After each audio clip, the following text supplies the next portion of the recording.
I never thought I'd be the guy writing a story like this, but here I am. My name's Mike, and I've been with my wife, Lisa, for about 5 years now. We met in college, and everyone always said we were the perfect couple, sweet, stable, and so in love. I thought so too. We had plans, dreams of a big house, maybe a couple of kids, and honestly, I never had a reason to doubt her loyalty. She seemed everything I ever wanted: funny, smart, sexy as hell. But looking back, there were little signs I missed or brushed off.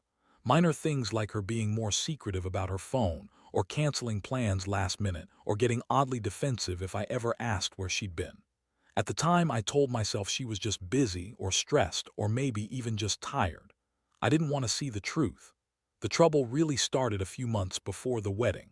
Lisa had been acting weird, more distant, less affectionate, and she'd get defensive if I asked about her day. I'd find little things out of place, like lipstick on her shirt when she came home, or her phone buzzing all the time, with messages I couldn't see.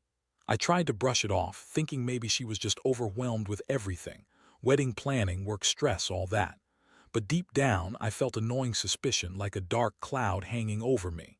Still, I didn't want to ruin what could have been the best day of my life by jumping to conclusions. Then one day it happened. I was cleaning out my closet, doing some laundry, and I spotted my wife's phone on the bed. I was about to put it back on the nightstand when I noticed a new message thread. It was from a guy named Jake. Yeah, I know, cliché. But what made my stomach drop was the timestamp. It was from just a few days ago. I glanced at the message preview and my heart stopped. They weren't just friendly texts. It was clear they'd been hooking up, or at least trying to. She sent him a picture of her in nothing but a towel, and his reply was something I'd rather not repeat. My hands trembled, and I felt this surge of anger and betrayal I'd never experienced before. That was the moment I realized my wife, the woman I thought I knew, was sleeping with my best friend Mark just days before our wedding. I didn't know what to do at first. I stayed up all night going over everything. Why? How? I was trying to understand how Lisa could do this, especially with Mark, the guy I trusted more than anyone. And I kept playing the scene in my head, her in my bed with him, just days before I was supposed to say I do. The pain was like a punch to the gut, but it also ignited something darker inside me. I knew I had to confront her, but I also knew I had to plan carefully. Because this kind of betrayal doesn't come from nowhere, and I wasn't going to just let her get away with it. That's when I started thinking about what I was going to do, how I was going to handle this mess she's made, and how I was going to make her pay for what she's done. The next morning, I woke up feeling like I'd been hit by a truck. Sleep hadn't helped. It only made the reality sink in deeper. I kept looking at her, still sleeping, her face peaceful but so utterly fake in that moment. I felt an intense mix of rage, heartbreak, and confusion. I kept asking myself how she could do this, how she could betray me with Mark, that guy I trusted, that guy I'd shared everything with, from our biggest dreams to our dumbest secrets. And now I knew the truth. She'd been lying, sneaking around behind my back just a few days before our wedding. I fought the urge to wake her up then and there. Instead, I waited, thinking over my options. I had to be smart about this. I didn't want to blow up everything without a plan. I knew I had to get more evidence, so I started digging. I looked through her phone again, checked her social media, and even installed a little app on her phone to track her movements. I wasn't proud of myself for spying, but I needed to know if she was still lying or if this was just a one-time mistake. It didn't take long before I found out that she was still seeing him, still texting him late into the night. It was like I'd uncovered a whole different world I never knew she was part of. That night I confronted her. I sat her down in the living room, my heart pounding so loud I thought she'd hear it. She looked at me with that bitchy smirk, like she knew she could get away with anything. I just threw the phone on the table and said, "Who is Jake? What's going on?" Her eyes narrowed and she rolled her eyes like I was bothering her. "Oh, that, just a friend. You're overreacting as usual," she muttered, crossing her arms. I didn't buy it. I could see the guilt, the panic behind her eyes, but she played it cool, acting like I was the crazy one. She started lying right then and there, saying I was paranoid, that I'd misunderstood, that Jake was just a coworker she'd been helping out. But I knew better. I saw the texts, the photos. Her cover was starting to crack, but she kept pouring on the lies, trying to turn it around on me. The worst part was how she kept smiling, acting like she hadn't just slept with my best friend, like she wasn't cheating on me with someone I trusted more than anyone. It made my stomach turn. I felt like I was caught in a nightmare. I wanted to scream, cry, or punch something. Instead, I just sat there, listening to her bullshit while inside, I was dying a little more with each word. I couldn't believe I'd been so blind. I thought I knew her, but now I realized she'd been hiding this secret from me for months. That betrayal hit me so hard I couldn't even speak for a minute. I just stared at her, feeling like I'd been punched in the chest over and over again. After that confrontation, everything changed. I couldn't look at her the same way. The woman I thought I knew, my wife, was now just a stranger who had lied, cheated, and betrayed me in the worst way possible. I felt a mix of deep sadness and overwhelming anger. How could she do this? How could she sleep with my best friend, Mark, just days before we were supposed to get married? The thought made my stomach churn. I kept replaying those scenes in my mind, her in bed with him, whispering, touching, the whole sham. I felt like I'd been punched in the gut repeatedly, and I hated her for doing this to me. But what hurt even more was knowing that the woman I trusted, the woman I was planning to spend my life with, had been lying to my face all along. I had trusted her with everything, and she had been screwing around with Mark behind my back. It was a betrayal so deep I didn't know if I'd ever recover from it. I didn't want to just get mad. I wanted to make her hurt like she'd hurt me. I knew I had to act. I couldn't let her get away with this, especially not with Mark. Not after everything. The day after our talk, I started making my plan. I knew I had to do something that would make her regret her choices, something that would teach her that cheating, lying, and sneaking around had consequences. I needed to make her feel the pain of betrayal, but I also needed to do it smartly. I couldn't just blow up my life without thinking it through. I started gathering more evidence, screenshots, messages, anything that proved she was still talking to him, still lying. I also decided to get a little revenge, nothing crazy, just enough to make her realize I wasn't going to be played like a fool. I didn't tell anyone what I was planning. I kept it all inside, letting the anger fuel my decisions. I started sending her small, spiteful messages, things that hinted I knew more than she thought, things that made her uncomfortable. I even set up a few fake accounts to see if she'd slip up further. I wanted her to feel the pressure, to realize her lie was unraveling. I remember that feeling, this cold, calculated sense that I was about to make her pay for what she'd done. I didn't know exactly what I'd do next, but I knew I wouldn't let her walk away without consequences. I was hurt, yes, but I was also furious, and I was determined to make her regret crossing that line.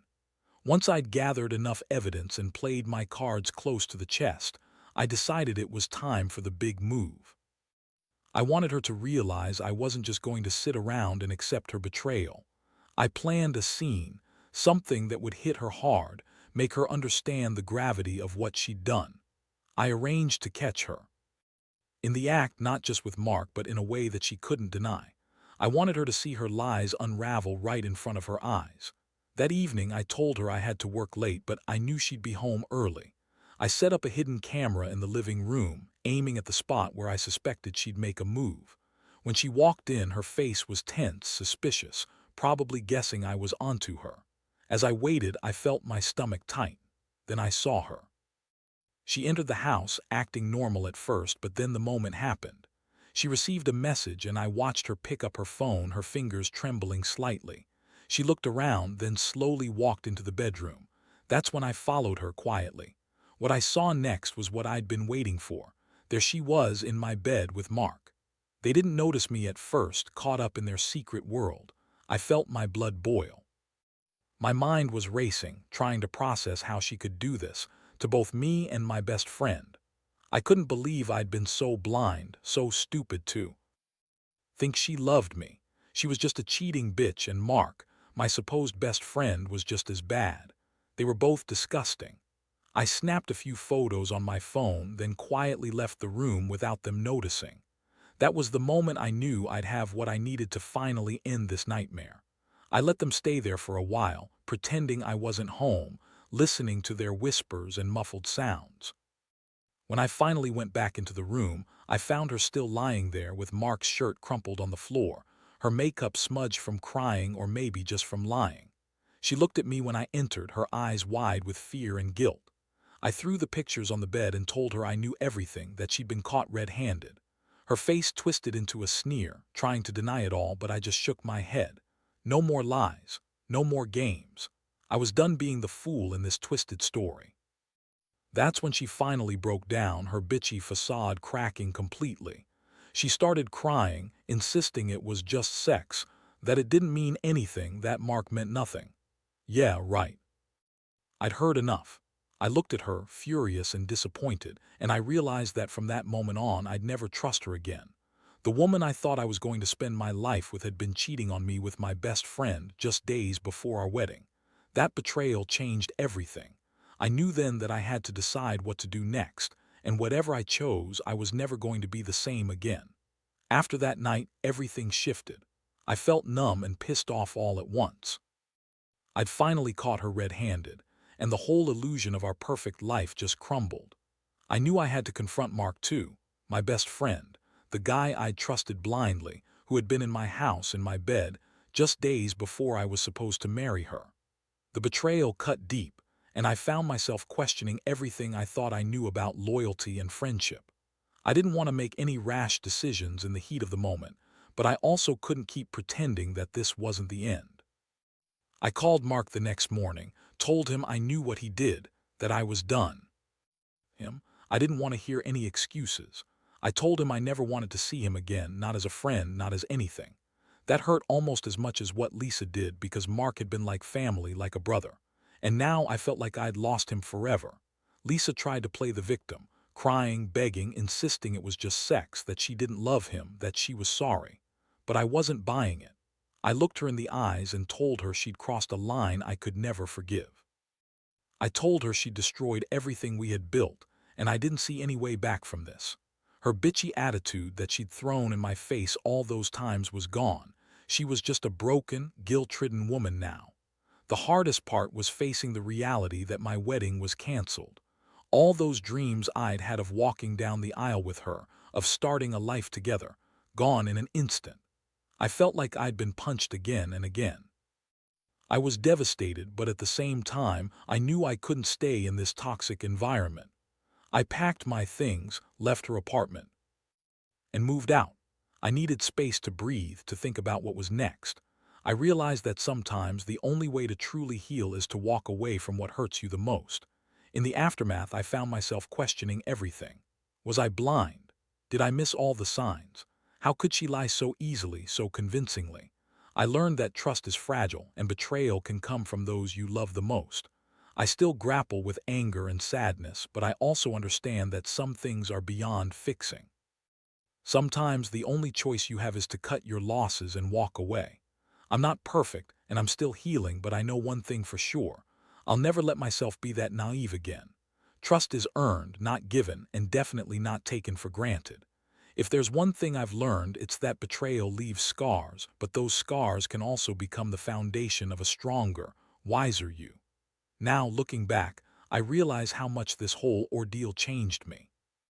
I used to believe in fairy tale love, that if you found the right person, everything would fall into place. That trust was unbreakable as long as you loved someone.